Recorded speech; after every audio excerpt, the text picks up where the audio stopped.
Hello everyone, welcome to my channel. मैं हूं आपकी होस्ट रश्मि। आज मैं आप लोगों को एक ऐसे प्लांट के बारे में बताने जा रही हूं जो बहुत ही हार्डी है और उसमें तकरीबन विंटर के सीज़न को छोड़ के सालों भर फ्लावरिंग होती रहती है। और आप जब उस प्लांट को देखेंगे तो आपका दिल खुश हो जाएगा, क्योंकि किसी भी बिगिनर के लिए भी वो प्लांट लगाना बहुत आसान है, लेकिन उसकी खूबसूरती बहुत बहुत ही ज़्यादा खूबसूरत दिखता है वो। तो चलिए चलते हैं हमारी वीडियो में। ये प्लांट देख के आप लोग बताएं कि ये कैसा लग रहा है आप लोगों को, क्योंकि पिछली वीडियो में मेरे साइड में ये प्लांट था और कुछ लोगों ने कमेंट भी किया कि ये किस चीज़ का प्लांट है, कि इसके बारे में जानकारी दें। तो मैंने सोचा कि चूँकि अभी ये फुल ब्लूम पे है, इसलिए मैंने सोचा कि मैं इसका वीडियो बना दूँ। और इस प्लांट में कुछ ख़ास बातें हैं जिनको मैं आप लोगों के साथ अभी शेयर करूँगी। सबसे पहली बात कि जो बिगिनर्स हैं, फ्लावरिंग प्लांट लगाने के शौकीन हैं और बहुत ज़्यादा केयर नहीं कर पाते हैं प्लांट की, उनके लिए ये प्लांट बेस्ट है। क्योंकि कुछ प्लांट होते हैं जो बहुत हार्डी होते हैं और बहुत गर्म क्लाइमेट में और बहुत ठंडे क्लाइमेट में, दोनों में आसानी से चल जाते हैं, कुछ बातों का अगर ध्यान रखा जाए। इस प्लांट का नाम है टेक्सास सेज। दूसरा नाम इसका है, आम भाषा में इसे जो कहते हैं वो मैं आप लोगों को बता रही हूँ, बैरोमीटर बुश। एक और नाम है इसका टेक्सास रेंजर। तो इन सब नामों से ये जाना जाता है। इसका नाम इसलिए ये पड़ा क्योंकि ये टेक्सास का नेटिव है, मैक्सिको में भी पाया जाता है। और जिस तरह की मिट्टी इसे चाहिए, जो भी राजस्थानी इलाका जैसे है इंडिया में, जहाँ पे बलुई मिट्टी है और जहाँ पे बहुत ज़्यादा गर्म क्लाइमेट और रात में टेम्परेचर बिल्कुल डाउन हो जाता है, ऐसी जगहों पे ये बहुत ज़्यादा तादाद में उगते हैं। इन्हें जनरली लोग, जैसे कि अगर आपको बॉर्डर बनानी है अपने किसी जहाँ आपने लॉन बनाया हुआ है या गार्डन बनाया हुआ है, वहाँ अगर एक बॉर्डर के रूप में इसे ग्रो करना चाहते हैं तो उसके लिए ये बेस्ट प्लांट है। और आप गमले में भी लगा सकते हैं, ज़मीन पे भी उगा सकते हैं। टेक्सास सेज की एक और ख़ासियत है कि इसे हम किसी भी तरह का मनचाहा रूप दे सकते हैं अगर आप चाहें तो। मेरा प्लांट अभी छोटा है, इसलिए मैंने इसे ट्री शेप में रखा है। आप देखिए इस तरह नीचे इतनी दूर, तकरीबन 1 फीट से थोड़ा कम होगा, ये मैंने इसकी जो स्टेम है वो छोड़ रखी है और यहाँ से बहुत सारी ब्रांचेज निकली हुई हैं। तो मैं इसे ट्री के रूप में डेवलप करना चाह रही हूँ। लेकिन अगर आप लोग इसे बुश के रूप में डेवलप करना चाहते हैं तो नीचे की जो भी नीचे की स्टेम निकलें उसे नहीं काटना है, और ये आप देखेंगे इस तरह से गोल बुश की तरह हो जाता है और बहुत सुंदर लगता है दिखने में। तो हम इसको कैसा भी मनचाहा आकार दे सकते हैं। और आपको ये प्लांट दिखने में थोड़ा डिफरेंट लग रहा होगा, क्योंकि इसकी पत्तियों को आप देखें।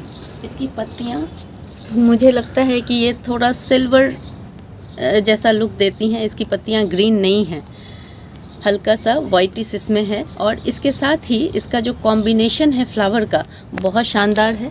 इसमें 3-4 कलर होते हैं, वाइट, पर्पल, लेवेंडर और पिंक। ये 4 कलर पाए जाते हैं। और जो वाइट इसकी जो वाइट नस्ल होती है उसमें ये पत्तियां ग्रीन होती हैं। आप सोचें कि कुदरत कितना सुंदर कॉम्बिनेशन देता है कि जब वाइट फ्लावर है, वाइट पत्तियों में वाइट फ्लावर जनरली दिखते नहीं हैं, तो उसकी पत्तियां ग्रीन होती हैं। ग्रीन के साथ वाइट का कॉम्बिनेशन बहुत अच्छा होता है।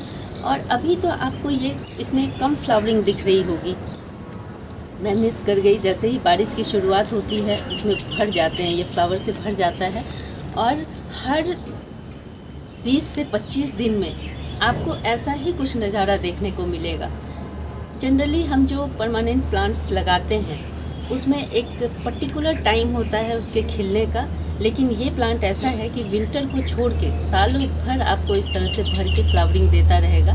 और एक और ख़ासियत कि जब इसकी कलियां निकलती हैं तो वो आपको विजिबल नहीं होंगी, छोटी छोटी रहती हैं और अचानक आपको दिखेगा कि आपका प्लांट फूलों से भरा हुआ है। ये जो प्लांट है इसको आप नर्सरी में नर्सरी में अवेलेबल होते हैं, आराम से ला सकते हैं। आजकल मैंने देखा है कि बहुत सारी नर्सरी में ये अवेलेबल है। अगर आप लोगों को वहाँ नहीं मिलता है तो आप ऑनलाइन भी परचेज़ कर सकते हैं। एक ही मुझे ऑनलाइन में ड्रॉबैक लगता है कि ऑनलाइन में जो प्लांट मिलते हैं हमें वो बहुत छोटे मिलते हैं, लेकिन जब आप नर्सरी में जाएंगे तो आपको अपना मनचाहा प्लांट मिल जाएगा, क्योंकि छोटे प्लांट को फ्लावरिंग आने में थोड़ा टाइम लगता है। ये आप इस प्लांट को लाएँ तो आप देखें कि ये 8 इंच के पॉट में लगा हुआ है, और 8 इंच के पॉट में ही ये बहुत अच्छा ग्रो कर रहा है, क्योंकि इसमें एक ही इसका सबसे बड़ी ख़राबी कह लें कि इसमें रूट रॉट बहुत जल्दी हो जाता है, क्योंकि मैंने पहले ही आप लोगों को बताया कि ये बालू वाली जगहों पे ज़्यादा होता है। हॉट क्लाइमेट, ड्राई जो एरिया होता है उसमें ज़्यादा होता है। तो बारिश में भी हमें लगातार इस पे नज़र रखनी है। बारिश इसे बहुत पसंद है, लेकिन हमें नज़र ये रखनी है कि इसमें पानी थोड़ा भी लगातार मॉइस्ट ना बना रहे। अगर लगातार बारिश होती है तो आप इसको थोड़ा सा सेडी प्लेस प्रोवाइड करा दें, क्योंकि सबसे ज़्यादा इसको जो खतरा है वो रूट रॉट से ही है, बहुत जल्दी हो जाता है। मेरे भी प्लांट में आप देख सकते हैं कि किस कदर इस तरह से गीली मिट्टी है। अब मुझे भी इसे थोड़ा सा इसमें थोड़ा ध्यान देना होगा कि अगली जो बारिश आती है तो मैं चाहूँगी कि मैं इसका केयर करूँ और इसे बचा के रखूँ। तो ऐसा नहीं है कि जो प्लांट बारिश को पसंद करते हैं वो लगातार गीले रहें, लगातार भीगे रहें, तो उनमें ग्रोथ होती रहती है, क्योंकि बहुत सारे प्लांट इस कंडीशन में ख़राब हो जाते हैं। अब मैं आप लोगों को सबसे पहले एक और चीज़, जैसे ये मेरा प्लांट ये प्लास्टिक के पॉट में है, आप जब भी प्लांट लाएं तो प्लास्टिक के पॉट में इसे ना डालें, क्योंकि ज़्यादातर गलतियां इसी वजह से हो जाती हैं कि जो भी ड्राउट टॉलरेंट प्लांट होते हैं वो अगर प्लास्टिक के पॉट में डाले जाते हैं तो आपको पता भी नहीं चलेगा, और इसमें नीचे की तरफ मॉइस्चर लेवल बना रहता है, जिससे कि आपका प्लांट ख़राब होना शुरू हो जाएगा। तो मैंने वहाँ आप देखें एक मिट्टी का पॉट मेरे पास पुराना ही है, वो रखा हुआ है इसे रीपॉट करने के लिए, क्योंकि ये बहुत ज़रूरी है इस वक्त। नहीं तो मैं अपना शायद मेरा ये प्लांट मैं खो दूँ, इसलिए टाइम पे ये ज़रूर ध्यान रखें कि किस प्लांट को किस चीज़ की नीड है। तो मैं चाह रही हूँ कि मैं इसको धीरे धीरे बड़े प्लांटर में शिफ्ट करूँ, क्योंकि एक साइज़ बड़ा मैंने प्लांटर वो मिट्टी का लिया है, और इसके बाद फिर मैं नेक्स्ट ईयर इसे एक साइज़ और बड़े प्लांटर में शिफ्ट कर दूँगी। मैं चाह रही हूँ कि ये मेरा प्लांट 6 फीट का हो जाए, क्योंकि इसकी जो हाइट जाती है मैक्सिमम वो 6 से 8 फीट की होती है, और इसका विड्थ जो होता है, क्योंकि ये आड़े तिरछे फैलते हैं, इनके फैलने का कोई सिस्टम नहीं है, कोई भी ब्रांच कहीं भी चली जाती है तो ये 6 फीट वाइड भी हो जाते हैं। इसकी जो सॉइल होगी उसमें तकरीबन 40% सैंड होगा, और 50% के करीब उसमें आपकी गार्डन सॉइल होगी, और 10% के करीब इसमें गोबर की खाद या वर्मी कंपोस्ट आप डाल सकते हैं। इसके बारे में एक और इम्पॉर्टेंट चीज़ आप लोगों को बता दूं कि इसमें फर्टिलाइज़र जो भी आप दें वो स्लो रिलीज़ फर्टिलाइज़र होना चाहिए, और एक ही बार दें, जब स्प्रिंग का सीज़न आता है उस वक्त, या फिर जब आप इसकी मिट्टी प्रिपेयर कर रहे हैं उस वक्त। और मैंने 10% इसलिए बोला है कि ये लो फीडर प्लांट होते हैं, मतलब इनको आप अगर बहुत ज़्यादा इनकी केयर करेंगे, ये तकरीबन बोगनविला की तरह होते हैं कि अगर आपने इसकी ज़्यादा केयर की तो ग्रोथ तो बहुत अच्छी होगी, लेकिन आप जो इस तरह से फ्लावरिंग देख रहे हैं वो नहीं होगी। इसलिए कभी कभी हम इस तरह का काम करते हैं कि जैसे सारे प्लांट्स को फर्टिलाइज़र हम दे रहे हैं वैसे ही इसको भी दे देते हैं, लेकिन वो उल्टा पड़ जाता है। इसलिए ऐसा ना करें, कभी भी इसे ओवर फर्टिलाइज़ नहीं करना है। सिर्फ काउडंग कंपोस्ट या वर्मी कंपोस्ट से साल में एक बार इसे अगर डाल दें तो इसका काम चलता रहेगा। सनलाइट की जहाँ तक बात आती है, तो अगर आप इसे 8 घंटे की सनलाइट दे सकें, 8 घंटे मतलब फुल मॉर्निंग से लेकर के शाम तक की सनलाइट दे सकें तो बहुत बढ़िया है, उसमें ये बहुत अच्छा ग्रोथ करता है। अगर ये पार्शियल शेड में रहा तो इसकी पत्तियां जो आप इस तरह से कॉम्पैक्ट देख रहे हैं ये ऐसा नहीं रहेगा, ये लेगी हो जाते हैं। जैसे ये डंडी बहुत लंबी सी हो जाएगी, पत्तियों में गैप बहुत ज़्यादा आ जाएगा, जिससे कि ये दिखने में अच्छे नहीं लगते हैं। तो जहाँ तक इसके वाटरिंग की बात है, तो जैसा कि हम जानते हैं कि ये ड्राउट टॉलरेंट प्लांट है, और बहुत ड्राई कंडीशन में बहुत अच्छा करता है। और लगातार मिट्टी गीली रहने पे इसमें रूट रॉट हो जाते हैं, तो आपको वाटरिंग बहुत ध्यान से करनी है। जैसे गर्मी के दिन में भी आप सप्ताह में 2 बार इसकी वाटरिंग करें, जब तक कि इसकी मिट्टी पूरी तरह सूख ना जाए तब तक वाटरिंग नहीं करना है।